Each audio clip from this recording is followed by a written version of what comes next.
Prêt pour un nouvel épisode ? Alors, juste avant, je vous invite à aller faire un tour sur devenirtriathlète.com/commande. Vous pourrez retrouver notre livre sous la direction d'Olivier à 7 mains. On s'est mis autour d'une table pour vous proposer le meilleur pour savoir comment devenir triathlète, comment progresser en triathlon et enfin comment performer en triathlon. Je vous donne rendez-vous à la fin de cet épisode pour quelques derniers conseils. Allez, c'est parti pour devenir triathlète. Salut les sportifs, c'est Armano et vous êtes dans un nouvel épisode du podcast Devenir triathlète. Oula, j'ai bugué. Mais un qui ne bug pas, c'est mon compère de podcast, Olivier de Scooter, le fondateur de la marque Oana. Salut Olivier. Salut Armano, j'ai le rôle facile moi, je fais jamais les intros donc... Bon, t'en as fait quelques-unes quand tu me posais des questions à moi. D'ailleurs, il va falloir qu'un de ces quatre, on réinverse les rôles. Là. Tu fais les intros, tu fais les montages, tu fais les diffusions et puis après on rediscute. Ça marche, on essaiera ça. Je sais pas si j'arriverai à ton niveau, mais... Oh, c'est gentil. On va arrêter de se jeter des fleurs puisque la personne à qui on doit jeter des fleurs, c'est une personne. Et ça, j'en suis très heureux parce que je le dis souvent, on manque de voix féminines sur le podcast. Aujourd'hui, on a la chance de recevoir Julie Yemolo. Bonjour Julie. Bonjour Armano, bonjour Olivier. C'est un plaisir de te recevoir. Déjà, c'est un plaisir de recevoir une voix féminine sur le podcast et puis une jeune femme qui a l'air d'avoir la patate, ça c'est cool. Alors Julie, on a une tradition sur ce podcast, c'est qu'on pose la question à notre invité à chaque fois au début du podcast. Qui est Julie Yemolo? Dis-nous tout, quel âge as-tu? Que fais-tu dans la vie? Est-ce que tu pratiques un peu de sport et en particulier le triathlon? Et depuis quand est-ce que tu as découvert ce sport? Alors, je suis Julie Yemolo, j'ai 21 ans. Le triathlon, je me suis mis en fait après avoir fait beaucoup de natation d'abord. Petite, en fait, j'ai commencé la natation sans faire de compétition et puis c'est venu petit à petit. Et la natation, malheureusement, c'est un petit peu toujours la même chose. C'est un petit peu ennuyant et j'avais besoin de voir autre chose. Et j'ai trouvé le triathlon grâce à un autre nageur du club en fait qui lui était triathlète et qui est depuis ce jour-là mon entraîneur en triathlon. Donc j'ai commencé le triathlon à 14 ans. Et au début c'était juste comme ça pour faire autre chose, pour me faire plaisir aussi. Et puis petit à petit j'ai pris de plus en plus goût et j'ai eu des objectifs de compétition et ainsi de suite. Et aujourd'hui je suis triathlète professionnelle. Je me suis spécialisée sur le format Ironman 73. Donc du longue distance avec 1,9 km de natation, 90 km de vélo et un semi-marathon, 21,1 en course à pied. Aujourd'hui, c'est le format que j'affectionne le plus et sur lequel je veux performer. Sinon, pour me présenter du coup d'un point de vue sportif, on va dire sur l'année qui vient de s'écouler, la saison 2021, j'ai terminé 2e à l'Ironman 73 des Sables d'Olonne. J'ai remporté ma qualification pour les championnats du monde en catégorie professionnelle du coup. Et ils avaient lieu du coup au mois de septembre aux États-Unis, à Saint-Georges. Et j'ai terminé 25e. J'étais la plus jeune qualifiée, 21 ans, avec une moyenne d'âge de 30 ans. Waouh. Dis-moi, est-ce que tu connais Sam Laidlaw? Oui, bien sûr, ouais. Bon alors, vous allez vous tirer la bourre tous les deux, quoi. Enfin, lui, il est plutôt spécialisé sur le long, enfin sur l'Ironman full, mais toi, t'es sur 73, t'es un tout petit peu plus jeune que lui, t'as même pas l'âge de mon fils, bordel. et tu performes déjà sur du semi-Ironman. Est-ce que ça fait partie de tes objectifs, justement, le long, même si tu nous dis que le 73 pour l'instant, c'est ce que tu affectionnes le plus? Oui, alors ça fait partie de mes objectifs. En fait, avant de me mettre au triathlon, la première course que moi j'ai vue, c'est l'Embrunman. Un petit peu le mythe, on va dire. Et cette course, elle m'a toujours fait rêver. Et avant de faire mon premier triathlon, si tu veux, je me suis dit, non mais un jour, je ferai l'Embrunman. Et à chaque fois, je me dis, non mais pas cette année, je suis trop jeune, non, pas cette année, il faut pas rêver. Je suis pas entraînée pour et tout ça. Et puis maintenant, ça commence, maintenant que je fais du long, tu vois, déjà des alphes, je me dis, je pourrais. Et en fait, avec mon entraîneur, on y pense, sauf qu'on veut pas que j'y aille trop tôt pour pas que je perde de vitesse, tu vois. On veut faire les choses progressivement, garder la continuité et pas se précipiter. Donc des fois j'ai vraiment envie, c'est un peu dur de résister, mais j'essaye de construire, on va dire, sur le long terme. Et Sam, lui, il performe déjà hyper fort sur le long et ça m'impressionne pour son âge, ouais. Impressionnant. Bon après, faut dire que je crois que Sam, il a commencé un petit peu plus tôt que toi le triathlon. Oui. Et puis même en jeune, il avait déjà un gros niveau aussi, donc il a une sacrée carrière, on va dire, déjà depuis un moment. Je te comprends tout à fait pour l'Embrunman. Moi, c'est aussi comme ça que j'ai découvert le triathlon. J'ai de la famille qui habite dans un petit village à Saint-Apollinaire, qui donne sur le lac. Bien sûr, ouais. Ça passe même sur le court distance là-haut. Ouais, tout à fait. Pour moi, depuis que j'étais tout petit, on voyait passer les triathlètes à vélo juste devant la maison. Donc voilà, c'était un petit peu l'activité familiale quand on était avec tous les petits cousins et tout ça. Et ça a été moi mon premier contact aussi avec le triathlon et je me suis toujours dit ok, un jour Enfin, je me suis pas toujours dit que je le ferais. Depuis que je fais du triathlon, je me dis que je devrais le faire. C'est différent. Mais effectivement, ça fait des années que voilà, c'est effectivement sur ma to-do list. Alors, je sais pas encore pour quand ce sera, mais c'est effectivement un des trucs à faire. C'est plutôt étonnant d'avoir de te mettre sur du long, parce que finalement, t'es sur du semi, mais enfin le semi, c'est quand même, ça reste quand même de la longue distance. C'est quand même étonnant à 21 ans de se mettre comme ça sur du long, et en plus de performer quand même, parce que t'as fait quelques beaux résultats. Et en plus de ça, parce que tu viens de la natation, souvent les gens qui passent vite sur le long, c'est parce qu'ils sont peut-être un peu moins bons nageurs. Oui, c'est vrai. Ils se disent, voilà, c'est ma. Et toi, pourtant, tu viens de la natation, quoi. Donc, comment ça se fait que tu es passé aussi vite sur le semi? C'est vrai. Disons que j'ai toujours été attirée du coup par des courses où c'est un petit peu une notion, tu vois, de défi J'ai toujours eu beaucoup de respect pour les gens qui font des Ironman parce que j'en ai vu un paquet du coup quand j'ai commencé et j'avais un peu honte moi de faire des triathlons S comparé à ceux qui faisaient des super longs. Je faisais, c'est pas ça un vrai triathlète, alors faut que j'en fasse des longs. Donc tu vois, ça m'a toujours attirée de me dire il faut que j'en fasse. Donc dès que j'ai eu 18 ans, j'ai fait mon premier, mais avant ça, je faisais, tu vois, du court distance avec de l'AD1 ou des coupes d'Europe ou des coupes du monde. Et en fait, quand j'ai fait mon premier, je me suis vraiment régalée parce que j'ai apprécié de faire la course en fait, si tu veux, qu'avec toi-même. T'es beaucoup plus seul, il y a moins de notions de se comparer aux autres et tout ça. Donc j'ai apprécié ça. Et après, quand je continuais à vouloir, tu vois, performer sur le court distance, je commençais à être un petit peu frustrée des courses, tout simplement en fait en drafting. Disons que le drafting, ça a commencé à me fatiguer pas mal parce que même si c'est la règle, j'arrivais pas à accepter en fait qu'il puisse y avoir des athlètes qui se servent des autres en vélo, qui fournissent pas d'efforts, tu vois, et après ils courent vite. Pas forcément, mais et tu vois, je me dis c'est à moi de me plier à la règle. J'ai essayé pendant des années de me dire ok, toi aussi repose-toi en vélo. Mais en fait, j'arrive pas en vélo à me retenir, tu vois. Pour moi, le triathlon c'est du début à la fin, c'est pas une pause au milieu quoi. Et c'était trop dur d'accepter cette notion, on va dire, de drafting et du fait qu'il y a des athlètes qui en utilisent d'autres et cette stratégie là. Et en fait, du coup, sur le long, ce qui m'a beaucoup plus plu, c'est que chacun fait sa course, chacun mérite son temps, sa place, ses kilomètres. Tu vois, tu fais tout quoi, du début à la fin, c'est toi qui assumes. Et ça me plaît beaucoup plus. Et puis après, il y a encore un truc supplémentaire, c'est que j'ai jamais eu des grandes affinités, on va dire, avec la vitesse, ni les entraînements, ni même, je pense, mes qualités de base. Alors tout est relatif quand tu parles de vitesse, hein, oui. Quand on voit tes temps, mais bon, vas-y, je te laisse finir. Mais disons que je préfère courir 21 km à 15 à l'heure que 5 km à 18, quoi. J'aime mieux, tu vois, les entraînements même et le fait même de moi, mon feeling sur cette vitesse-là, tu vois, je me sens mieux à SV1, à SV2 que voilà au-dessus quoi. SV2, PMA, c'est moins mon délire. Je me sens vraiment bien, tu vois, sur une allure tranquille et je me dis OK. Enfin, tranquille, relative comme tu dis, mais OK, ça, je peux le tenir 20 bornes. Alors que ouais, c'est vraiment plus ce que j'aime, voilà, tout simplement. J'ai découvert ça en essayant au final et c'est devenu un peu une évidence. Bon alors pour ceux qui ne maîtrisent pas SV1, SV2, seuil ventilatoire 1, seuil ventilatoire 2, c'est-à-dire les seuils de déclenchement entre l'aérobie et l'anaérobie pour les filières énergétiques. Bon, puis pour savoir ce que c'est que l'aérobie et l'anaérobie, Google is your friend ou alors vous réécoutez les premiers épisodes. Je voulais quand même réagir parce que tu dis que tu n'aimais pas trop le drafting en vélo. Je vais te raconter une petite anecdote. 2009, stage natation à Vittel avec des petits jeunes et notamment le fils de mon entraîneur qui est triathlète aussi mais qui a appris à nager à 3 ans. Et dernier jour, test dans la piscine, on a 1 heure de nage à faire. Et le petit cochon, qui avait, je crois, 16-17 ans à l'époque, il a nagé dans mes pas pendant 59 minutes. Donc là, il avait du drafting. Oui. Voilà, il prenait quand même la vague. Et à la fin, il est passé devant et il m'a mis 50 mètres. Donc le drafting, c'est pas que en triathlon, c'est aussi dans l'eau. Hein. Non, c'est pas que en triathlon, ça se fait aussi dans l'eau, mais je trouve que dans l'eau, tu as moins de bénéfices, on va dire. Tu vois, tu dois quand même fournir plus d'efforts. Ouais. En vélo, c'est flagrant. Ceux qui mettent pas le nez devant en drafting, ça change tout. D'où les 12 mètres sur Ironman. C'est ça. Ouais, et donc tu commences à 14 ans, tu nous as dit. Oui. Quel a été ton cheminement entre le moment où tu découvres le triathlon et maintenant où tu es professionnel sur le circuit Ironman? Déjà, on ne devient pas pro comme ça par l'opération du Saint-Esprit, donc tu vas peut-être pouvoir nous raconter comment ça s'est passé. Et puis surtout, à partir du moment où tu découvres le triathlon, qu'est-ce qui fait par quelle étape tu es passé? Le S, le M, le L, ou tu as fait beaucoup de S et puis d'un seul coup tu as dit allez hop, j'y vais, je passe au XL. Comment ça s'est passé? Alors ça a été très progressif.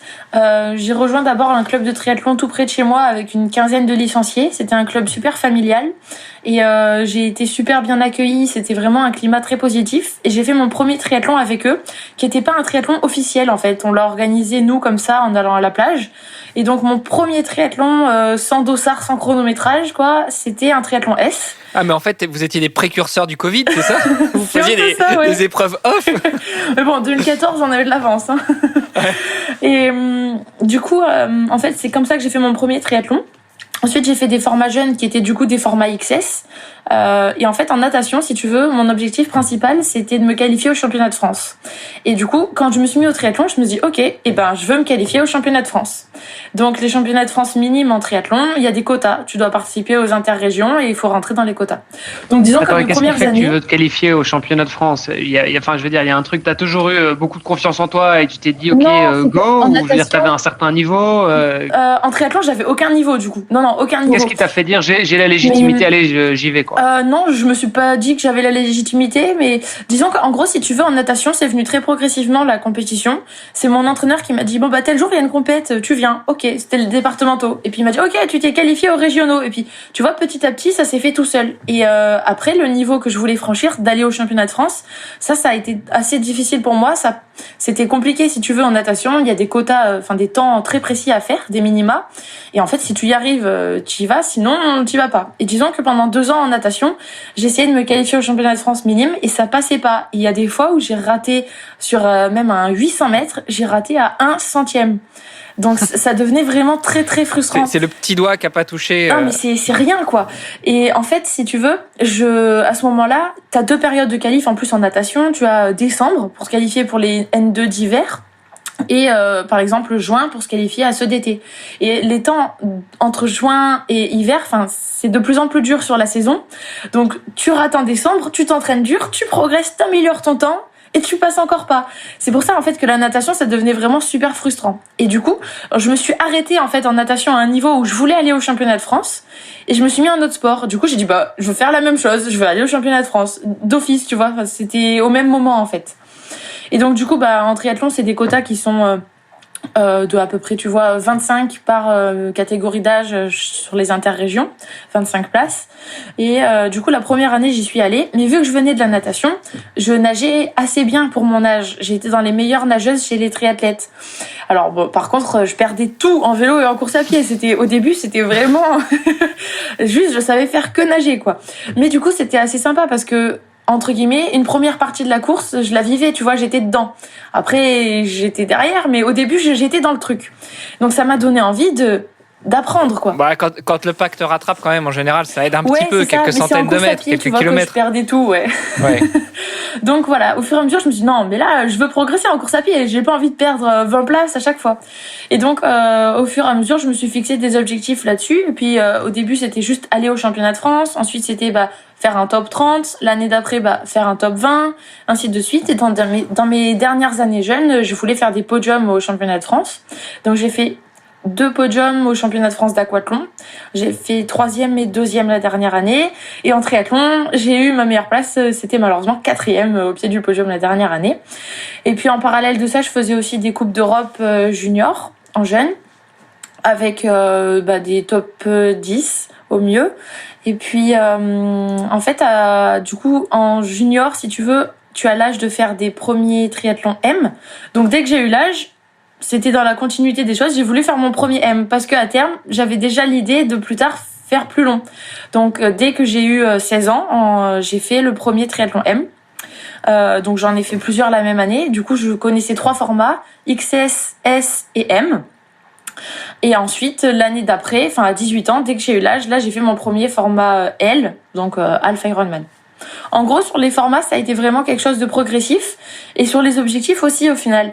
Parce qu'au début, je voulais juste aller au championnat de France. Et puis, à la fin, je visais une place. Et je suis passée de début Coupe d'Europe junior à ensuite Coupe d'Europe en élite. Et la dernière année, l'an dernier, du coup, 2020, j'ai fait aussi des Coupes du Monde en élite. À chaque fois, ça a été vraiment crescendo, quoi, si tu veux.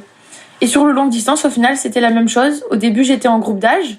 Je me suis qualifiée sur mon premier triathlon, c'était le premier 73 de Nice. J'étais en 18-24 ans. Je me suis qualifiée au championnat du monde qui se déroulait en 2019 au même endroit, à Nice. Et là, j'ai fait deuxième. J'ai fait vice-championne du monde en 18-24 ans. Et c'est après ça que j'ai décidé de passer professionnelle. Et alors, du coup, si je réponds à ta question, du coup, j'avais 19 ans. Donc, à 19 ans, tu décides de passer pro et tu faisais quoi là? Parce que parce que tu as fait des études aussi? Oui, je suis T'avais toujours... déjà commencé tes études? Oui. J'avais 19 ans. En fait, je me suis dit, de toute façon, il faut faire des critères, si tu veux, pour avoir le droit d'être professionnel. Et je les remplissais. Donc, je me suis dit, pourquoi refuser d'y aller alors que de toute façon, à terme, je veux faire ça. Ça sert à rien de perdre du temps. Autant y aller le plus tôt possible, apprendre à se confronter aux autres, apprendre ce que c'est de courir en pro et construire là-dessus, quoi. Donc, dès que j'ai pu, on va dire, j'ai choisi de passer pro parce que à terme, c'était l'objectif, quoi. Et du coup, pour les études, oui. En fait, si tu veux, après mon bac, j'ai fait une licence TAPS qui était à distance, donc aménagée exprès pour les sportifs de haut niveau. Et du coup, j'avais pas de contraintes, on va dire, sur l'emploi du temps. En gros, si tu veux, tu suis les cours à distance avec les cours qui sont déposés sur une plateforme. Et donc, j'en suis toujours à ce système d'aménagement. Donc du coup, là, je suis en Master STAPS maintenant, Master Entraînement et Optimisation de la Performance Sportive. En fait, en parallèle de ma licence, en même temps, j'avais passé le diplôme d'État, le DGEPS Triathlon, donc le diplôme pour être entraîneur. Et donc ça, pendant 2 ans, ça se fait en alternance. Et donc pendant 2 ans, j'étais entraîneur du club de Istres Sport Triathlon, c'est pas loin de chez moi, Istres. Donc voilà. Et en gros, à la fin de ce diplôme, que j'ai eu du coup en mars l'année dernière, au moment du Covid, là j'ai décidé de pas prendre de travail, d'arrêter de travailler pour avoir vraiment le temps de m'entraîner. Donc maintenant, il me reste l'entraînement et les cours à distance. Ouais, c'est quand même super déconcertant parce que tu nous racontes ça avec une facilité, ça a l'air tellement simple pour toi. On a eu beaucoup d'invités sur ce podcast qui nous ont tous dit le talent c'est bien, mais le travail c'est quand même ce qui va nous faire arriver au bout et surtout monter sur la première marche du podium. Mais avec toi, on a l'impression que c'est tellement facile. Faut pas croire, c'est bien parce que tu as une patate dans la voix, mais justement, raconte-nous à quel point ça peut être difficile. Et puis juste une question par rapport aux STAPS. Enfin, j'ai plein de copains qui ont fait STAPS. Moi-même, je me suis posé la question à un moment.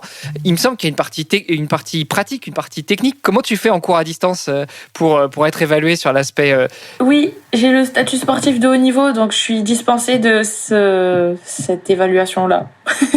D'accord. Bon, ça aide quand même pas mal. Ça aide parce que ça me permet... En plus, il faut savoir que la fac la plus proche de chez moi, qui est Marseille, refuse de faire des aménagements pour les sportifs de haut niveau. Rien, zéro. Avec eux, il faut aller tous les jours en cours. Donc, autrement dit, on peut pas être sportif de haut niveau, quoi. Et en fait, du coup, je suis à la fac de Nice, qui est quand même assez loin de chez moi. Et sans cet aménagement, ça serait pas possible. Et en fait, c'est une fac qui est vachement à l'écoute des sportifs et qui aime beaucoup les sportifs et en général et qui fait beaucoup de choses pour eux. Et je pense que c'est quelque chose... c'est une grande chance, quoi, d'avoir le droit de poursuivre ses études et de faire du sport en même temps. Ouais, bien sûr, c'est super important. Ça me fait penser... Avant de rentrer peut-être dans ta routine d'entraînement, t'es entraîneur toi-même, oui. Tu te coaches toute seule ou t'as aussi un coach Non, en fait j'ai passé ce diplôme d'entraîneur parce que ça pouvait me plaire aussi moi d'entraîner les gens, mais jamais pour m'entraîner moi. Parce que en fait je pense que c'est très difficile. Il y a des athlètes qui s'entraînent eux-mêmes et ça m'impressionne, je sais pas comment ils font. Moi, si c'était mon cas, je serais en permanence en train de me poser la question, est-ce que j'en fais assez, est-ce que j'en fais pas assez, mais quoi faire, quoi d'abord, ce serait horrible. Je suis incapable, je pense, de m'auto-entraîner. Donc non, impossible. Donc moi du coup, celui qui m'entraîne, c'est la même personne depuis le début, c'est Raphaël Serapika. Depuis mes débuts en 2014, il m'entraîne et on a construit les choses vraiment en voyant sur le long terme. Un petit peu aussi en rapport avec les blessures, on essaye de vraiment prendre le temps, de pas se précipiter, pas aller trop vite. On augmente le volume petit à petit, les objectifs aussi. C'est vraiment, on veut pas être dans l'immédiateté à chercher à être le meilleur tout de suite maintenant et être blessé 6 mois après, quoi. On essaye de construire quelque chose vraiment sur plusieurs années. Ouais, c'est cool. Ça me fait penser, Olivier, en aparté, que il faudrait qu'on invite aussi des doyens de fac, et notamment celui de Nice, qui facilite un peu l'accès à ces sportifs de haut niveau. Donc, si tu as des accès à ton doyen ou ta doyenne, oui. Je prendrai bien le contact avec plaisir. Oui, bien sûr. Vraiment, si c'est une parenthèse, je te promets que cette fac, ça m'impressionne. J'ai jamais vu des gens qui se pliaient autant en 4 pour les sportifs. Tu sais que la licence que je faisais, ils venaient même donner des cours. Les profs venaient de Nice jusqu'à jusqu'à Aix pour donner des cours aux étudiants sportifs qui étaient logés au Crêpes à Aix. Parce qu'il y a plusieurs pôles France en fait au Crêpes d'Aix-en-Provence. Et ben les profs venaient de Nice donner des cours, quoi. Wow. Ouais. Bah, ça a l'air effectivement très sympa. Pourquoi tu dis si c'est une parenthèse? Parce que tu veux pas que ça apparaisse dans le podcast? Non, je peux le redire, mais un peu plus joli alors. Non, mais c'était cool. C'était sincère, donc voilà. non, t'inquiète, on garde. Ok, oups. Bon, alors, donc, on aura bien compris, tu as la niaque, tu as l'envie de réussir, tu mets tout en place pour que ça se passe correctement. Alors justement, en termes de tout mettre en place, est-ce que tu peux nous parler un petit peu de ta routine d'entraînement? On a décalé un petit peu notre enregistrement aujourd'hui parce qu'a priori, ta routine a été un peu décalée, mais qu'est-ce que c'est une journée pour Julie Yemolo en termes de cours, de boulot et d'entraînement sportif? Alors du coup, en termes d'entraînement, sur la semaine, je nage 4 ou 5 fois par semaine. Le vélo et la course à pied, ça va dépendre des périodes de l'année, tu vois, et on va dire des cycles d'entraînement. Et en gros, ça va être entre 5 et 7 par semaine maximum. Et en termes de volume horaire, ça va être entre 15 heures pour les périodes vraiment très légères de récup ou pour la reprise, et 40 ou 45 heures en pic de charge. Donc c'est une grosse fourchette. Mais disons que sur l'année, c'est plutôt entre 20 et 30 heures en général. Alors, quand tu dis 15 heures, c'est période de récup ou période très légère. Comment ça, récup? Comment ça, récup? Tu nous as dit en off que tu n'étais jamais blessé. Donc, quand tu parles de récup, ça veut dire quoi? Non, récup, c'est entre 2 cycles, si tu veux. On augmente la charge et on va faire une période entre 2 cycles où on va laisser du temps au corps, en fait, pour encaisser ce qu'il vient de faire pendant 3 ou 4 semaines difficiles. Donc, une semaine de régénération. Ou alors, ça peut être ensuite de course. Une semaine après un alpha. Ah, ça va être la fameuse semaine de décharge, le fameux 1 dans le cycle 3-1 ou 4-1. C'est D'accord. Ça. Bon, c'était un petit peu pour que ce soit compréhensible pour toutes nos auditrices et nos auditeurs. Mais 40-45 heures sur une grosse semaine de charge, oui. Ça fait pas mal quand même. À ton si jeune âge, t'as pas peur peut-être d'arriver à un point de rupture? Non, parce que c'est vraiment très très rare. Je l'ai fait peut-être que 2 fois dans l'année dernière. On essaye vraiment de faire attention, et puis il y a aussi beaucoup, voire la quasi-totalité à ces périodes-là, des entraînements qui se fait à basse intensité, en endurance. Donc c'est des choses qui sont pas non plus trop traumatisantes. La semaine dont je te parle, où j'ai dû faire entre 40 et 45 heures, il devait y en avoir 25 en vélo, en sortie longue, tu vois, à basse intensité. Donc oui, ça va être choquant pour l'organisme, mais pas comme des séances de sprint avec chariot sur la piste tous les jours non plus, quoi.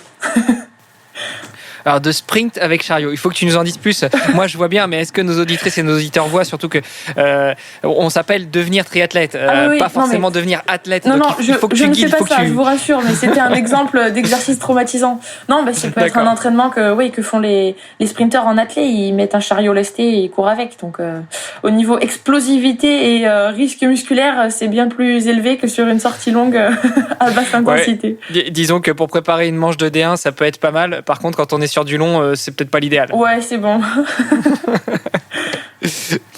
Et ça se passe comment ces semaines, juste pour essayer de rentrer un petit peu dans tes baskets? Une semaine de 40 heures, grosso modo, t'es à presque 6 heures par jour. Donc c'est quoi? Tu te fais 4 heures de vélo tous les jours et puis après tu t'enchaînes encore? En gros, si tu veux, sur ces semaines-là, il va y avoir du vélo tous les jours, de la course à pied aussi, parce qu'on est en période de charge. La natation, il n'y en aura sûrement que 5, mais 5 fois 2 heures ou 1 heure et demie. Donc ça fait déjà 10 heures d'entraînement dans l'eau. Sur la course à pied, si je cours tous les jours, ça va faire en moyenne peut-être 45 minutes par jour sur 7 jours. Donc ça va faire... Tout ça? Ouais, bon, au moins 7 heures, moins 7 fois 15 minutes, hein. 8 heures. Bref, non, moins. 6, un truc comme ça. Donc on est déjà à 16 et après il reste 30 heures à faire sur le vélo, en moyenne, je dirais. Mais disons que à ces moments-là, quand je suis vraiment en période de charge, on va faire 2 longues sorties en vélo. Donc 2 sorties de 8 heures déjà, on en est à 16. Et du coup, après, sur les 5 autres jours, il va y en avoir une de 2 heures ou 2, une de 3. Et puis ça va vite après. Ces cas-là, dans ces semaines-là, tu continues à étudier aussi, à avoir un peu une Non, une à ce vie moment-là, à côté. Non, là, tu fais plus que ça. oui, Tu t'entraînes, l'avantage tu que dors, j'ai, quoi. Et tu c'est manges. ça. Voilà. L'avantage que j'ai, c'est que je suis en autonomie pour gérer mes cours. Donc, s'il y a des périodes d'entraînement vraiment importantes, je peux, entre guillemets, faire pause et rattraper mes cours après puisque je peux gérer mon rythme. C'est l'avantage. Et Ouais, tu dors combien d'heures par jour dans des, Oh, dans j'ai besoin de dormir, moi. Je suis pas une adepte de la sieste, mais il faut que je dorme 9 heures par nuit. Tu fais des- Bah, ce quand qui est même- normal, hein, avec cette charge d'entraînement, c'est Oui. normal de dormir longtemps. Après, si j'ai le temps de moins dormir, je fais la sieste, mais j'aime pas trop parce qu'après, je suis trop ramollie. Ouais, c'est vrai que c'était sur un point de vue logistique. J'ai déjà fait aussi des semaines à 40 heures il y a quelques années. Et en fait, 40 heures, c'est une chose, mais 40 heures, c'est que de l'effectif. Donc, il faut encore compter le temps d'aller de la maison au C'est vestiaire, ça. du vestiaire au bassin, du bassin, C'est ça. revenir dans le vestiaire, se changer. Pareil pour le vélo, pareil pour la course à pied. Quand tu fais des semaines comme ça, est-ce que, du coup, les doublés ou les triplés dans la journée, ils sont tous enchaînés en un bloc ou c'est un peu séparé, t'as le temps de prendre une douche, t'as le temps d'aller manger comment t'organises tout ça? Non, quand même, j'aime pas trop enchaîner les trois. En enchaîner deux, oui, tu vois, enchaîner vélo, course à pied. Avec la natation, c'est difficile parce que nager, quand tu sors de l'eau, t'as toujours un petit coup de mou. Donc c'est dur de s'entraîner en sortant de l'eau. Et si tu fais la natation en dernier, il y a une chance sur deux de finir en hypo. Donc l'entraînement va être fait à moitié. Donc dans ces cas-là, souvent, il y a soit la natation en tout début de journée. Et donc après, je suis tranquille, il y a deux entraînements à faire. Soit la natation en fin de journée. Donc par exemple, sortie longue en vélo et en fin de journée natation. Hop, terminé. Ou sortie longue en vélo, enchaînement course à pied 30 minutes et natation le soir. Ça, c'est une journée typique.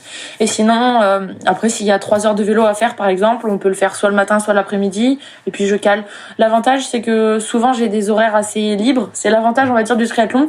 Vélo, course à pied, on se gère un petit peu quand on s'entraîne tout seul. Il y a juste la natation où il faut respecter des horaires, on va dire, des fois de public ou de créneau.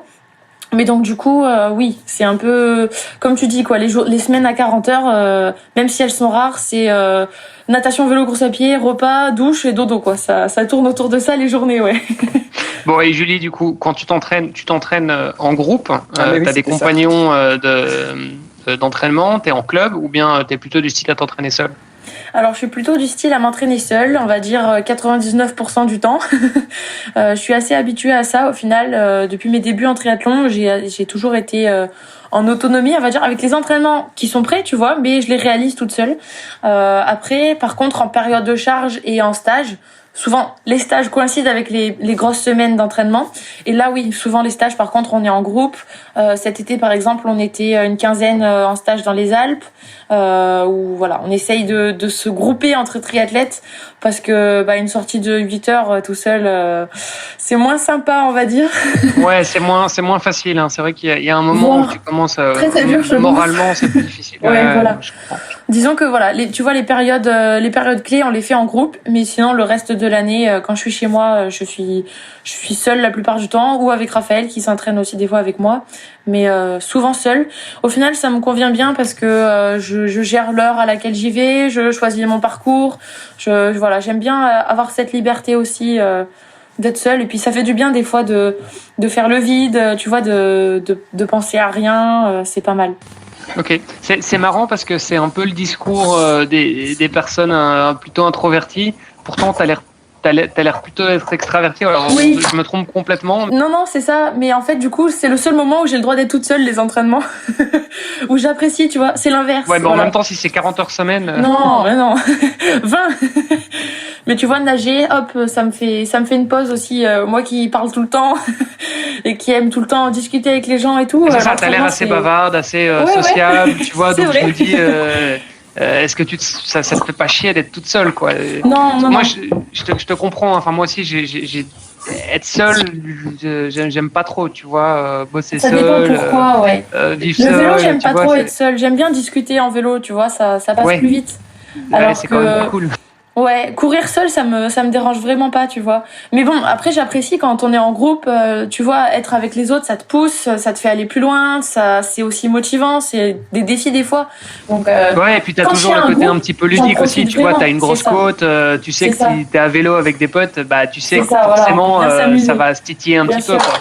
Et ouais. Donc voilà, quand il y a du monde, vraiment, j'en profite parce que du coup, c'est encore plus rare, on va dire, vu que je m'entraîne à l'année seule. Et je pense que ça me permet d'en profiter encore plus du groupe. Ouais. Alors sur l'aspect natation, évidemment, la question se pose pas pour toi parce que tu peux t'entraîner seul. Je pense qu'avec toutes tes années de pratique, la technique, tu l'as. Donc j'imagine très bien, et je crois qu'on l'a tous fait, avoir la feuille imprimée ou même griffonnée sur une feuille et puis coller ça sur le plot de départ à la piscine et puis on se fait notre entraînement tout seul, 1 ou 2 fois par jour. Par contre, sur la partie vélo et course à pied, si justement tu fais 99% de tes entraînements toute seule, comment tu gères toute la partie un peu plus technique? Alors en vélo, ça va être sur l'aspect pédalage, ça va être sur l'aspect maniement du vélo, sur la course à pied, ça va être plus sur la foulée, ça va être sur la technique de course, ça va être sur la pose du pied. Comment est-ce que tu gères tout ça? Est-ce que justement ton coach, Raphaël, dont tu parlais tout à l'heure, t'accompagne assez régulièrement et il te corrige à ce moment-là? Oui. Ou est-ce que vous avez des slots, des sessions prédéfinies dans l'année où vous allez travailler spécifiquement la technique sur tel ou tel point? Alors du coup, il m'accompagne déjà régulièrement, tu vois, donc ça fait un petit check, on va dire 1 ou 2 fois par semaine dans chaque discipline. Voilà, même si je fais la plupart des entraînements seul, il en fait toujours 1 ou 2 avec moi dans la semaine. Donc il peut regarder, me dire quelque chose, et puis toute la semaine après je vais l'appliquer. Souvent c'est corrigé assez rapidement, tu vois, quand tu y penses tout le temps, ça vient vite. Après il y a aussi des périodes dans l'année où on cible la technique. Souvent c'est à la reprise justement. En vélo on va travailler l'efficacité de pédalage, aussi la cadence, ou des exercices en monojambes que d'un côté. Et en course à pied, en reprise on va travailler par exemple cette année la cadence. Et on essaye de garder un travail de gamme, même si c'est que 5 minutes par entraînement ou que 5 minutes sur 2 entraînements de la semaine. On va essayer de le garder toute l'année pour qu'il y ait tout le temps un petit rappel, tu vois, que ça se perde pas. Ça, de toute façon, les gammes et la PPG, on a beau en faire peut-être que 1 minute par entraînement ou 1 minute par jour en regardant la télé. C'est toujours tout utile. Ce qui est pris et n'est plus à prendre. C'est ça. Donc, on fait ça assez régulièrement. Et puis, par contre, occasionnellement, on va dire 1 ou 2 fois dans l'année. En vélo, par exemple, je fais une étude posturale. Donc, j'en ai fait une ce week-end.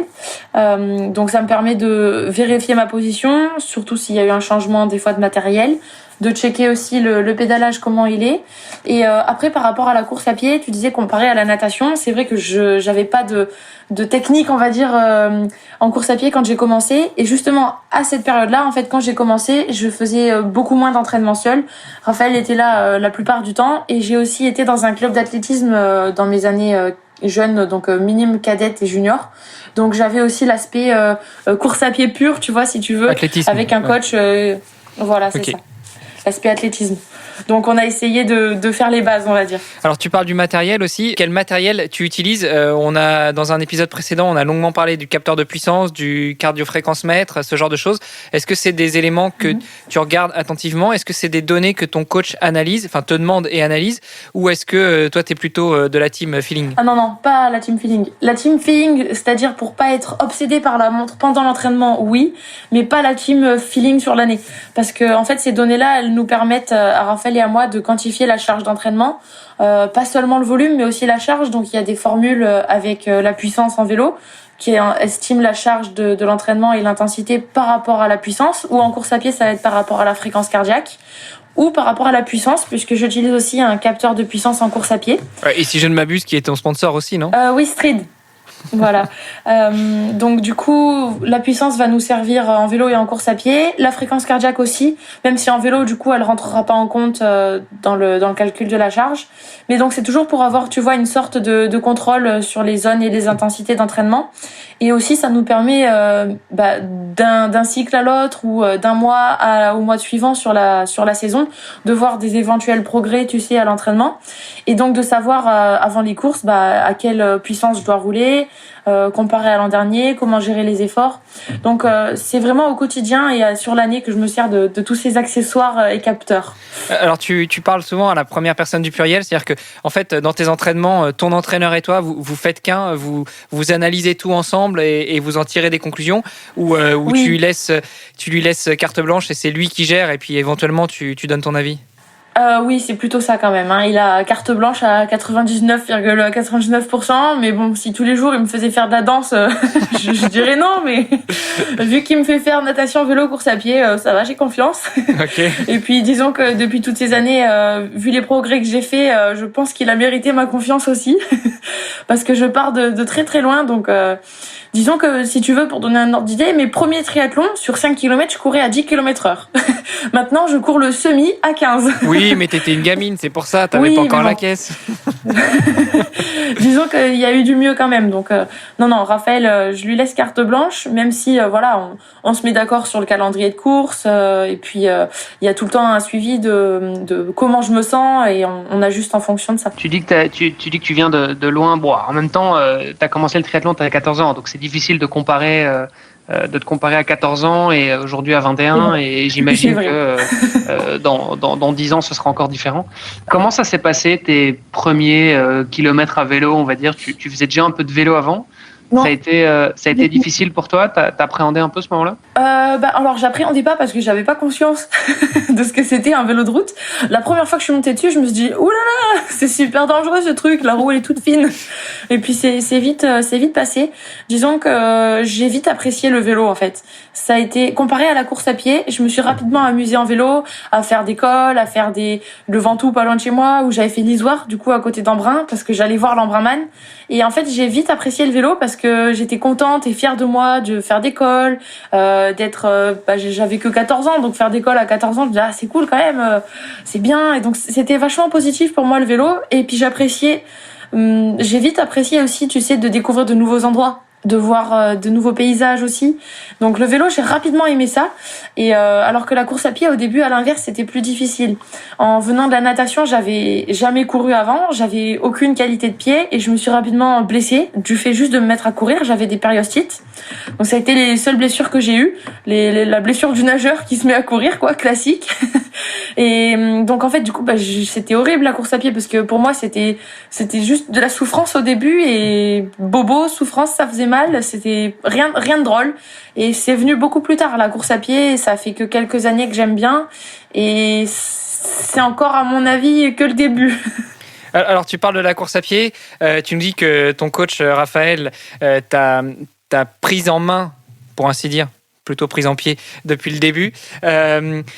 Justement, sur la partie course à pied, t'es plutôt quoi? T'es plutôt foulée très talonneuse, plutôt médio-pied, plutôt quel type de chaussures, minimaliste ou autre? Parce que si t'as évité d'apprendre toute seule et donc d'avoir, entre guillemets, les mauvaises habitudes, quelles sont, selon ton coach, les bonnes habitudes? Alors non, quand même pas attaque trop talon. Je cours pas sur la pointe, mais disons médio-pied. Chaussures pas minimalistes, j'aime pas ça. Ça me fait encore mal au périoste. Et puis maintenant, c'est pas la mode là. La mode, c'est les super grosses semelles Nike 15 cm de haut. Donc j'en suis fan aussi parce que ça c'est agréable mine de rien pour courir. Donc disons qu'au niveau chaussures, mes préférences sont là-dessus. Carbone, pas carbone Oui, si, carbone. Je suis pas anti-carbone, hein, tout le monde en met, je vais pas m'en priver. Et puis, mine de rien, moi, dans les Next et dans les Alpha Fly, ce que je sens plus, c'est pas le carbone, c'est la mousse, en fait. C'est la mousse qui est exceptionnelle et qui a un amorti de fou. Et c'est ça, pour moi, qui fait la différence, surtout sur le long. Quand t'as déjà les jambes bien crevées à la fin, moins t'écraser au sol et moins sentir ton impact, c'est très agréable. Bon, écoute, au moins comme ça, on aura une vision un peu plus large. Bon, sur le vélo, j'imagine, carbone, ça, c'est clair. Ah oui, et là, quand même, hein. Là, on peut pas être pro avec un cadran d'alu. Non, mais ne serait-ce qu'au niveau de la chaussure, de la semelle de la chaussure, oui, carbone aussi. Oui, carbone aussi, oui. Et les serrages Boa, c'est encore mieux. Alors, tu nous as dit que tu étais pro sur le circuit Ironman. Oui. Est-ce que tu es pro que sur le circuit Ironman ou est-ce que tu fais aussi des compétitions au niveau championnat de France ou autre et qu'à ce titre, tu es prise en charge par la Fédé? Alors, si tu veux, c'est assez compliqué, les prises en charge avec la Fédé, surtout en France. Le triathlon longue distance n'est pas olympique, donc il n'a pas les mêmes valeurs aux yeux de la Fédé, même si c'est une discipline de haut niveau. Et du coup, pour être aidé par la fédération, il faut être sur liste ministérielle, sur les listes de haut niveau. Et je n'y suis pas, tout simplement. Donc non, la fédération ne prend rien en charge pour moi. Alors pourtant, tu nous dis que tu as le statut de sportif de haut niveau qui te permet d'avoir tes cours universitaire. Ok, donc c'est ton université qui te reconnaît ton statut? C'est ça. D'accord. C'est le statut sportif de haut niveau universitaire. Je suis pas sur liste ministérielle et la fédération ne me reconnaît pas comme sportif de haut niveau. Donc du coup, c'est à moi d'être autonome sur ma pratique, sur mes déplacements, sur mon matos. Et au niveau du statut pro, donc oui, je suis pro sur Ironman, sur Challenge aussi, qui est la société concurrente. Et au niveau des championnats de France, si je concours, en fait, il y a pas vraiment de catégorie pro proprement parlé. En fait, c'est élite. Mais n'importe qui peut participer au championnat de France élite. C'est juste que quand tu t'inscris en élite, tu concours pas en groupe d'âge au championnat de France. Ça fonctionne comme ça. En 2020, j'ai terminé 3e au championnat de France longue distance, toute catégorie. Cette année, au championnat de France longue distance, ça s'est un peu moins bien passé. J'ai terminé 7e. Par contre, j'ai fait les championnats de France courte distance et j'ai terminé 3e toute catégorie et championne de France U23. Bah, ça va, c'est pas trop mal quand même. Et avec ça, t'as pas le droit, parce que championne de France U23 sur courte distance, donc sur distance olympique, malgré ça, t'as pas le droit d'être reconnu sur les listes. Non, il y a des critères très très très carrés, très très simples, très très simple à comprendre et c'est pas ça, okay. Malheureusement. Alors, sur la partie financement, justement, parce que tu nous dis que t'es pro, mais malgré tout, t'es autonome dans tes déplacements, t'es autonome dans tes entraînements, t'es autonome aussi dans le financement de ton sport. Comment ça se passe ? Parce que tu nous as dit tout à l'heure que t'avais décidé d'arrêter de travailler pour te concentrer, 1, sur tes études et 2, sur ton sport. Donc, comment tu vis ? C'est compliqué. Ça va, j'ai la chance de pas avoir de loyer à payer. Sinon, déjà, ce serait juste impossible. Il faudrait que je travaille à côté. Et pour l'instant, en fait, je vis sur les économies que j'ai mis un petit peu de côté en ayant travaillé, du coup, pendant 2 ans et d'autres jobs d'été. Donc, j'ai un petit peu d'argent de côté, mais ça peut pas tenir longtemps du tout. Donc en fait, je suis dépendante de mes primes de course. Malheureusement, les primes de course, c'est pas toute l'année. Il y a une période où on n'en a pas du tout et une période où il faut essayer d'en avoir au mieux pour se financer, quoi. Donc je dépends de mes courses aussi, on va dire. Et ces primes de course, justement, alors surtout sur le circuit long et notamment Ironman, je sais que le PTO intervient beaucoup. Est-ce que tu es aidé aussi à ce niveau-là et comment ça marche quand on est pro et que on veut prétendre à ce statut d'aide, de soutien par le PTO ?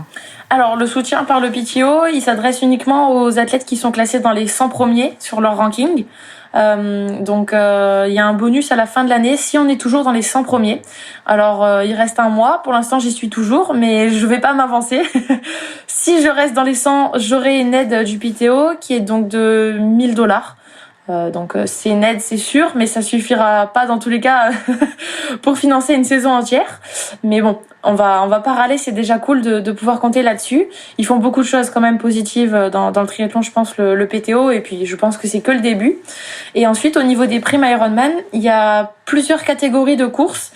C'est annoncé à l'avance sur le calendrier, selon les courses, selon le niveau, selon les sponsors qui gèrent en local. Ça dépend de plein de choses, mais il y a plus ou moins d'argent. La grille de prix n'est pas la même. Et donc, des fois, ça va seulement jusqu'à la 5e place. Des fois, il y a plus d'argent et c'est établi jusqu'à la 10e. Et donc, toi, tu choisis tes courses en fonction de ça aussi, j'imagine. On peut les choisir en fonction de ça. Moi, cette année, je les ai choisis surtout en fonction des slots, donc les places qualificatives pour les championnats du monde, puisque mon objectif, c'était de me qualifier. Donc, j'ai regardé avant tout par rapport aux slots et pas par rapport à l'argent. Oui. En même temps, parce que, en fait, je pense que la plupart des triathlètes font la même chose. C'est-à-dire qu'il y a tout le monde qui va regarder les slots et tout le monde va regarder le prize money. Et tout le monde va regarder la start list. Est-ce que ouais, bon, et potentiellement la start list, mais ça tu le sais jamais vraiment à l'avance non plus. Enfin, tu vois. La start list normalement, elle est visible 1 mois à l'avance. En pro, elle est publique normalement. On peut la voir 1 mois à l'avance la start list, sauf que le problème c'est qu'il peut y avoir des gens qui sont inscrits et qui ne viennent pas. En fait, quand on est inscrit, on n'est pas obligé d'y aller avec Ironman. Il n'y a pas de pénalité si on s'inscrit et qu'on n'y va pas. Donc du coup, des fois, il y a des athlètes qui sont même inscrits à 2 courses le même week-end et on sait pas laquelle ils vont faire. Donc les start lists, c'est toujours la chance ou pas, quoi. C'est ça. C'est pas très fiable.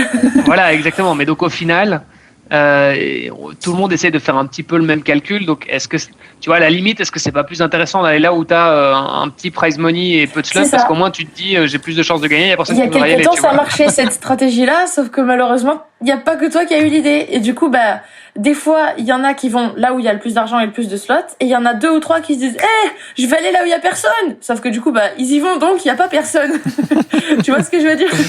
Ouais, donc au final, c'est il y a du monde partout. Poker, quoi. Ouais, c'est coup de poker. Ça va dépendre des fois du prix du voyage. Il y en a qui voudront pas payer d'aller en Australie quand ils viennent d'Europe parce que c'est trop loin. Mais du coup, si tu vas en Australie, tu risques de tomber sur des Australiennes. C'est compliqué. Je pense qu'il faut plutôt tester, Amérique latine ou. C'est ça. Et là, du coup, c'est les Américaines qui y vont. En fait, il y en a. Ouais. C'est impossible de courir avec. Il y en a, mais maintenant. pas tellement que ça non plus. Tu vois, tu vas en Patagonie, en Argentine. Souvent, il y a toujours une une top américaine ou une top australienne qui fait le déplacement parce que eux, ils ont l'été inversé là-bas. Et en fait, c'est difficile d'être la seule tête d'affiche sur une course. C'est quasiment impossible. Mais de toute façon, c'est ça, c'est le jeu. Donc, faut y aller, qu'il y ait du monde ou pas. Et il faut faire la course, malheureusement. Ouais, au final, le but, c'est quand même c'est quand même de faire la course. Mais c'est clair que voilà, il y a pas mal de stratégies à mettre en place. Bien sûr, ouais. Mais surtout, après, ça a énormément changé, là, depuis qu'il y a eu le Covid. Du fait que la période de compète, elle avait commencé beaucoup plus tard, l'année dernière. Tu sais, il n'y a pas eu de course quasiment avant mars-avril. Et du coup, ils ont distribué plus de slots que d'habitude en peu de temps. Donc, ça faisait que plus de gens couraient. Il y avait plus de slots et plus d'argent sur une période raccourcie. Et là, peut-être que si ça s'étale, on va dire comme avant, il y aura peut-être un niveau moins important et plus nivelé, quoi. Je sais pas. C'est vrai que dans les quelques mois, dans les derniers mois, il y a des gens qui ont enchaîné, mais c'était un truc, c'était dingue, quoi. Enfin, c'était tous les week-ends, et sur les longues distances et tout, hein. Je crois que les gens avaient tellement la dalle. Ça faisait 2 ans que tout était reporté, etc. Et donc, il y en a plein ils sont vraiment lâchés et ils ont enchaîné, quoi. Ils en ont fait énormément. Bon, on a même eu sur le podcast un invité qui nous racontait que, alors, en amateur, il voulait absolument faire un Ironman en 2020 pendant l'année Covid, et il est parti en novembre à Cozumel, sauf que c'était un bordel pas possible déjà pour y aller, pour passer les frontières, et une fois qu'il est arrivé là-bas, il y avait un reste d'ouragan, et il a passé 2 jours sur le parking, et il est arrivé la veille de la course sans bouffer, sans boire, sans rien. Bon, voilà. Des fois, quand on a envie absolument de prendre un départ, d'avoir un dossard, on est prêt à tout faire. Oui. Et alors, justement, de ton côté, toi, est-ce qu'il y a des anecdotes qui te reviennent en tête de folie que tu aurais fait comme ça, prendre absolument un départ de course, ou même des petites anecdotes assez sympas, assez croustillantes pendant une course? Alors ouais, l'année dernière, du coup, pour le Covid, c'était les championnats de France, la première course d'ouverture, et je crois qu'il y a eu tout le monde parce que tout le monde en pouvait plus de pas faire de course en France. C'est vrai qu'on a eu plein d'invités, hommes et femmes, ils sont tous passés à Cagnes. C'est ça, voilà, Cagnes, il y avait tout le monde, c'était impressionnant. Et celle-là de course, mais en fait, si j'avais réfléchi, j'aurais dit peut-être que le parcours il me plaît pas trop ou quoi. Et à ce moment-là, mais non, il fallait juste faire une course, c'était incroyable qu'il y en ait une. Donc ouais, ça c'est clair qu'on a tous foncé dessus, ouais. Bon, alors, du coup là, la question du plateau se posait pas là, c'était hyper relevé, non? Oui. Mais la deuxième année, j'y suis allée en 56-48. Avec le développement, et ça c'était au niveau du dénivelé, tu vois. C'était peut-être pas la meilleure idée que t'aies eue. Du coup ça m'a permis de faire de gros écarts dans la descente avec le 56 par contre. Ouais. Pendant qu'il y en a d'autres qu'on avait fait dans la montée, non? Ou alors ça a tiré grave sur les jambes. Ouais, ça a bien tiré, ouais. Non, j'ai pas perdu trop de temps dans la montée, ça va. Bon. Alors du coup, cette année qui se termine, je pense que tu n'as plus beaucoup de courses au compteur de prévues, mais oui. Pour 2022, qu'est-ce que tu as de prévu, et puis surtout, qu'est-ce que tu envisages pour la suite? Alors là, du coup, pour la saison 2021, oui, c'est terminé. J'ai déjà fait ma coupure après les championnats du monde au mois de septembre. Donc là, j'ai déjà fait ma reprise aussi. C'est parti pour 2022. On est reparti pour un tour. Les courses, pour moi, elles vont pas reprendre avant le mois de mai. Le calendrier pro est sorti, mais il dépasse pas le mois de mai. Donc pour l'instant, je peux savoir quelle course il y a à ce mois-là, mais je peux pas savoir la suite de la saison. Apparemment, donc il y aurait le 73 d'Aix-en-Provence, qui est juste à côté de chez moi. Donc celui-là, j'ai bien envie de le cocher au calendrier. Après, pour l'instant, malheureusement, j'en sais pas plus. On connaît pas les dates des championnats de France, ni les dates des épreuves de D1. Parce que même si je fais du longue distance maintenant, je continue la D1 avec mon club depuis 7 ans, le TCG 79 Parthenay. Je continue de venir leur servir de renfort dans l'équipe. À Parthenay, ça me rappelle des bons souvenirs. Championnat de France en équipe en junior, c'était des bons moments, mais ça remonte déjà maintenant.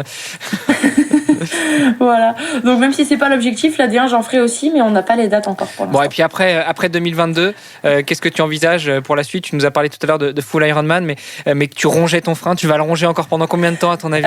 Je sais pas encore, c'est difficile parce que ça me tente vraiment de passer sur full. À voir en fait, selon, ça pourrait bien tomber, tu sais, sur une fin de saison par exemple, quand l'objectif principal est passé, je pourrais faire ça en fin d'année. En fait, ça dépend un petit peu du calendrier, mais vu qu'il n'est pas trop sorti pour l'instant, c'est difficile de trouver une période qui tomberait bien pour ça. Et après, ça peut dépendre. Cette année, l'objectif, c'est de se qualifier pour moi au championnat du monde en pro, des mondiaux 73, comme cette année. Si j'y arrive, donc je sais que ma course est fin octobre, 28 et 29 octobre, mais si j'y arrive pas, peut-être qu'à ce moment-là, je ferai un full à la place en fin d'année pour terminer la saison là-dessus. Il y a un full qui est pas mal en fin d'année. Enfin, ça se passe le deuxième week-end d'octobre. Je sais pas, on en parle pas mal à chaque fois. Ah bah oui, c'est les championnats du monde d'Ironman. Ah ouais. Non. Ouais, mais ceux-là pour les faire, il va falloir que j'en fasse un avant. Faut se qualifier avant, bien sûr. Dans l'année.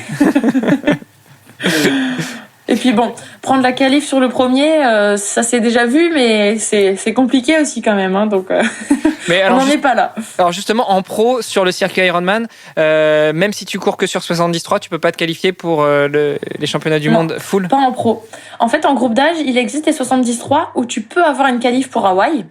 En fait, il existe 73 où tu as les deux slots, les slots pour l'Alf et les slots pour le full, et en pro, non. En pro, pour se qualifier à Hawaï, il faut faire un vrai Ironman, et pour se qualifier au Mondiaux 73, il faut faire des 73. C'est carré. C'est carré. Mais bon, il y a déjà eu des mondiaux en 73, donc ce serait bien si cette année tu réitérais, et puis après que tu passes sur une qualif pour Hawaï, quoi. Ouais. À terme, ouais, c'est le rêve, mais j'espère qu'ils enlèveront pas Hawaï d'Hawaï, parce qu'ils parlent de changer d'endroit quand même. Non, oui, enfin ils en parlent oui et non. Et ouais, là ils l'ont fait pour le mois de mai. Au mois de mai, ce sera pas là-bas. Donc, bon, Saint-Georges, tu connais, tu y retournes pas juste pour soutenir, non? Oh, non, parce que du coup je vais y retourner en octobre. Je vais pas y aller 2 fois dans l'année. Ah ouais, tu t'es qualifié, mais pour les mondiaux de l'année prochaine? Non, pas encore. Là, je suis pas qualifiée. Ouais, là, t'es pas encore qualifiée. En fait, j'étais en septembre et l'année prochaine, il y a en mai les mondiaux full et en octobre les mondiaux 73. Ouais. Et là, je suis pas encore qualifiée. D'accord. Et les mondiaux de 73 auront lieu aussi à Saint-Georges l'année prochaine? C'est ça. En fait, ils sont 2 ans de suite là-bas. En fait, ils ont 3 championnats du monde à la suite, quoi. Dur pour le tourisme, tout ça. Ouais, c'est pas facile pour la ville, quoi. Et est-ce que tu as déjà pensé à l'après-triathlon? Oui, l'après-triathlon, en fait, j'aimerais bien quand même rester dans le milieu du sport. C'est pour ça que j'arrête pas mes études aussi. C'est pour avoir déjà les diplômes, pour pas devoir reprendre les études dans 5 ou 10 ou 15 ans, quoi. C'est difficile, je pense, de s'y remettre. Donc, je m'oblige, des fois, même si j'aimerais vraiment être à 200% dans le sport, je m'oblige à finir les études et à valider mon master. Comme ça, déjà, avec un master, si je veux plus tard, je ne sais pas ce que je voudrais faire, mais admettons, si je veux faire des concours, des fois, il faut un niveau master pour participer. Et puis sinon, j'ai déjà le diplôme d'entraîneur. Et en fait, voilà, j'aimerais plus tard rester dans le triathlon et travailler, ce qui me plaît beaucoup, moi, c'est la conception de matériel sportif.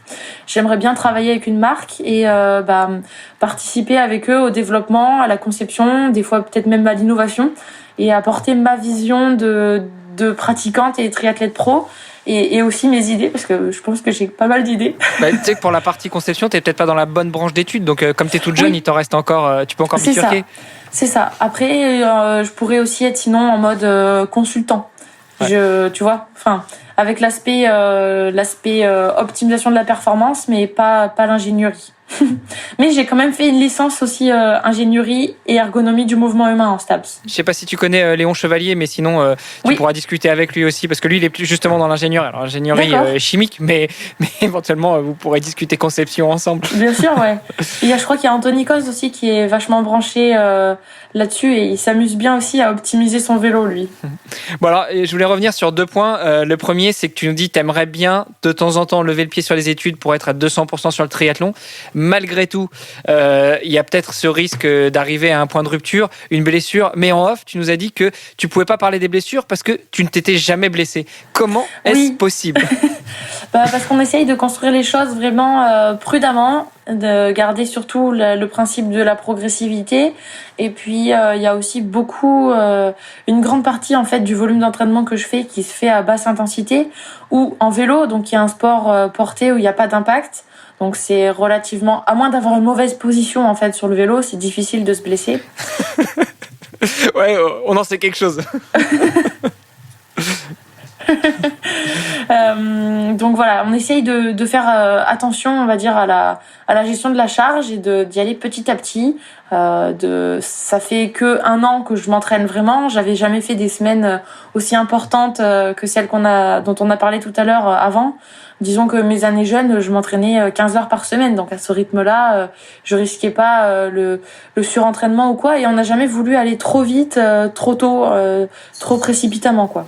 Bon, tu sais, tu dis 15 heures. Il y en a quand même avec 15 heures qui sortent avec des périostites, des inflammations. Parce ils passent de 0 ruptures, à 15 alors. Et autres. Il faut y aller progressivement. Alors tu disais, vous avez jamais voulu aller trop vite. Je voulais la placer quand même parce que la dernière fois je discutais avec mon entraîneur qui me dit trop vite égale périostite. Donc effectivement, le travail en endurance, c'est souvent gage de respect de son corps et d'éviter les blessures. Oui. Et puis je pense que je suis quand même assez à l'écoute. Je suis sérieuse dans mon entraînement, mais pas sérieuse en mode bourrin. Donc je fais attention. Mais après, j'ai aussi mis en place depuis plusieurs années un suivi avec mon kiné ostéo. Et j'y vais régulièrement aussi pour la prévention. Donc je pense que ça aussi, ça joue par rapport aux blessures, de prendre soin du corps avant qu'il y ait un problème ou d'en traiter un dès qu'il arrive et pas quand c'est... C'est intéressant de le voir de manière préventive. Tu dis kiné ostéo, c'est une seule et même personne ou c'est deux personnes différentes? Non, c'est la même personne. En fait, il a les 2 diplômes. Donc, si je me plains d'un blocage, ça va être plutôt ostéo. Alors que si je me plains, tu vois, d'une tension musculaire ou quoi, il va m'aider, mais avec sa casquette kiné, quoi. Bien sûr, oui, c'est pratique. Et quand tu dis que tu fais de la prévention, du coup, c'est quoi la fréquence? J'y allais quasiment 1 fois par semaine. Non, quasiment 1 fois par semaine. Toutes les semaines ou tous les 15 jours. Ouais. Alors moi, il y a un truc que j'ai essayé, ça marche super bien, ça s'appelle le dry needling. C'est aiguille à sec, voilà. Il fait ça, c'est incroyable. Incroyable. Mais maintenant, je peux plus m'en passer. J'y vais et je demande qu'il fasse ça parce que j'ai jamais vu quelque chose qui marche aussi bien. Les moindres douleurs musculaires, il faudrait, je sais pas, peut-être 2 ou 3 séances de massage pour en faire disparaître. Avec 2 aiguilles, c'est fini, quoi. Incroyable. Ouais. Alors par contre les sensations post-séance, surtout quand c'est la première fois que le muscle il est travaillé, c'est impressionnant. Si tu vas pas courir, moi il m'a toujours dit après la séance tu vas te faire une petite séance de 30 minutes en endurance parce que sinon tu vas jongler effectivement. Quand c'est les jambes, t'as les jambes qui dansent. Ça dépend des muscles, ouais. Les mollets ça courbature beaucoup et les trapèzes ou les deltoïdes aussi, ça fait des bras très très lourds, ouais. Moi j'ai jamais testé. Hermano, tu peux peut-être définir ce que c'est? Alors j'en ai entendu parler, je sais que tu m'en as déjà parlé, mais je suis pas sûr que tous les auditeurs et auditrices... Effectivement. Je te remercie de me remettre dans le droit chemin. Alors le dry needling, je crois que ça s'appelle aussi la thérapie des trigger points. En fait, ça consiste avec des aiguilles un petit peu plus longues que les aiguilles d'acupuncture, à stimuler non pas uniquement le derme, mais à stimuler vraiment le muscle au niveau des points. Donc les trigger points, c'est comment on traduit ça en français? Les points de déclenchement. C'est les points dans les muscles qui permettent de créer la contraction musculaire. Et donc, avec les aiguilles, ils vont stimuler une contraction musculaire de manière à recontracter et décontracter pour retendre ou redétendre correctement le muscle. Ce qui fait que, effectivement, comme tu disais, Julie, ça génère des contractures, tout simplement parce que le muscle est contracté, le muscle est stimulé comme si on avait fait une séance de course à pied ou autre, mais ça permet souvent de débloquer des nœuds ou des petites contractures ou des micro-déchirures qui auraient pu se produire parce que le muscle n'a pas repris sa forme initiale et adéquate après une séance. Voilà. Ça va, j'ai bien dit?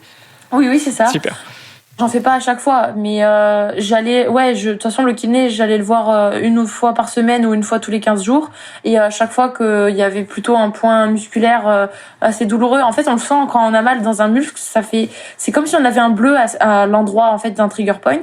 Et avec l'aiguille, il pourrait le soigner en le massant, en appuyant dessus avec un massage. Et en fait, l'aiguille, ça lui prend 5 minutes à le faire, au lieu de 30 ou 40 minutes de massage. Et ça fait le même effet, voire en fait encore meilleur.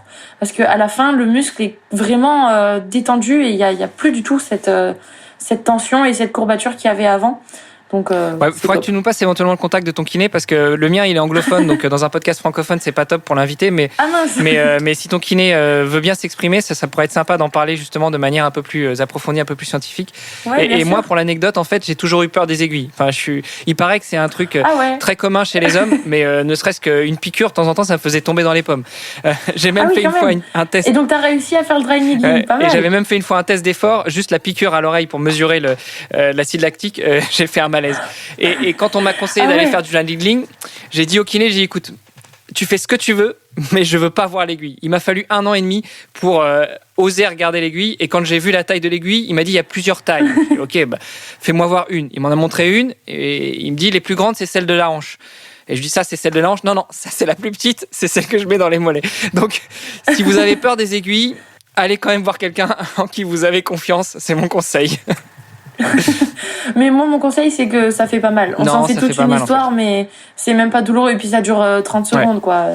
30 secondes, ça picote et c'est fini. Ça fait pas mal. Et puis quand on connaît un peu son corps, ou du moins quand on veut appréhender un petit peu le fonctionnement de son corps, je trouve que c'est même parfois assez marrant de sentir la contraction musculaire qui se produit. Parce que quand on court, en fait, on la sent pas forcément, cette contraction musculaire. Enfin, quand on court ou quand on nage ou quand on fait du vélo. Mais là, en fait, on est allongé, on est dans une position immobile et d'un seul coup, on sent que ça va se mettre à être stimulé. Et c'est bien résumé. Je trouve ça intéressant, en fait, comme expérience. Il y avait un autre point que je voulais voir avec toi, parce que 21 ans, t'es une gamine encore. Quelle est la place pour toi du soutien familial dans ta carrière de sportive et puis dans ton double projet sport et études? Alors déjà, mes parents et ma famille en général ne font pas de sport, pas du tout. Je suis pas fille de marathonienne. T'es pas comme Sam Laidlow, justement.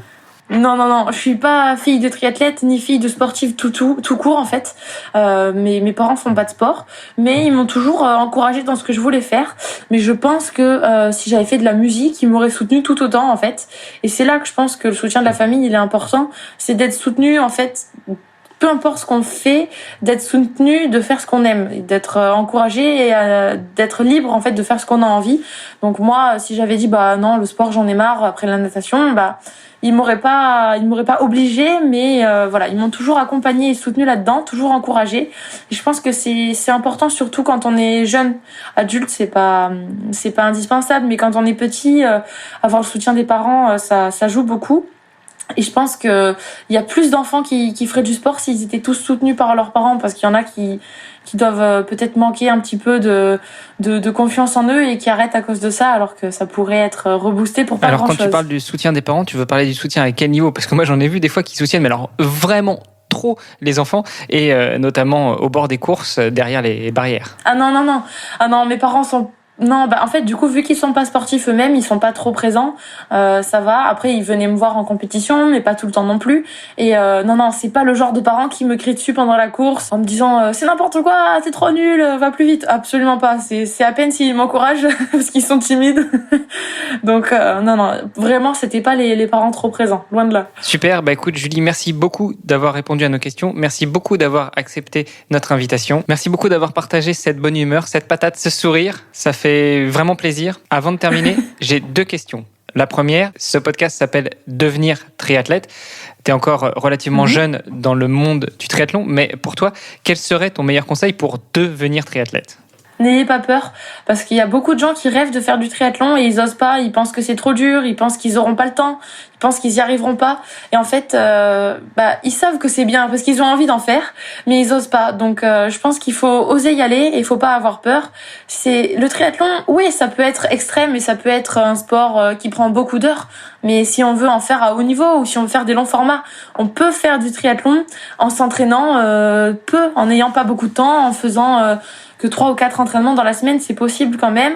Et en fait, en triathlon, il y a tellement, je trouve, une bonne ambiance dans les clubs, il y a tellement une bonne mentalité que ça mérite de laisser les gens qui ont envie venir. Faut pas qu'ils aient peur d'oser, quoi. Ils sont les bienvenus. C'est vrai qu'on voit souvent le triathlon comme un sport un peu élitiste où ça coûte cher, ça demande du temps. Et en plus de ça, il faut être bon pour ça. Mais non, en fait, c'est hyper familial. Il y a une bonne ambiance. Il y a tout le temps des barbecues sur les compètes. On est content d'être dehors. On est tout le temps dans des beaux endroits. On découvre des nouveaux paysages tout le temps. Et puis, non, je trouve que c'est un sport qui a une super mentalité et j'espère que ça changera pas parce que c'est quand même assez rare aujourd'hui un sport c'est pas malsain et où c'est aussi familial, quoi. Ouais, non, le côté familial, effectivement, je te rejoins. C'est les triathlètes forment une grande famille, c'est ce que j'ai toujours dit. Super, écoute, à 100%. Génial. Je pense que la deuxième question d'Hermano, c'était où est-ce qu'on peut te retrouver sur les réseaux, c'est ça? Du coup, vous pouvez me retrouver sur les réseaux sociaux, sur Instagram, Julie Yemolo, et aussi sur Facebook. Et prochainement, je pense, je ferai ma chaîne YouTube. Petite annonce en avant-première. Ça va, écoute, on suivra ça de près. Yemolo, c'est quelle origine? Ça s'écrit I-E-2-M-O-L-O. C'est italien. Les Italiens sont partout, hein, franchement. Ah mais non, mais moi je suis pas du tout italienne, hein. Je connais pas d'italien, c'était il y a bien trop longtemps. Bon bah tu peux dire maintenant que tu connais un italien parce que ouais, voilà, je suis franco-italien. Bon bah je connais un italien, mais moi je suis pas une vraie du coup. Merci beaucoup Julie, c'était un plaisir et puis on suivra alors ta saison 2022 de très près. Merci beaucoup, c'est super gentil. Et bonne continuation à vous aussi et puis au plaisir. Merci beaucoup, à très bientôt Julie. Merci d'avoir écouté cet épisode jusqu'au bout. N'oubliez pas de rejoindre notre groupe Facebook pour discuter avec les invités, commenter et poser vos questions. Et Olivier et moi, nous vous répondrons dans un prochain épisode. À la semaine prochaine. Salut les sportifs.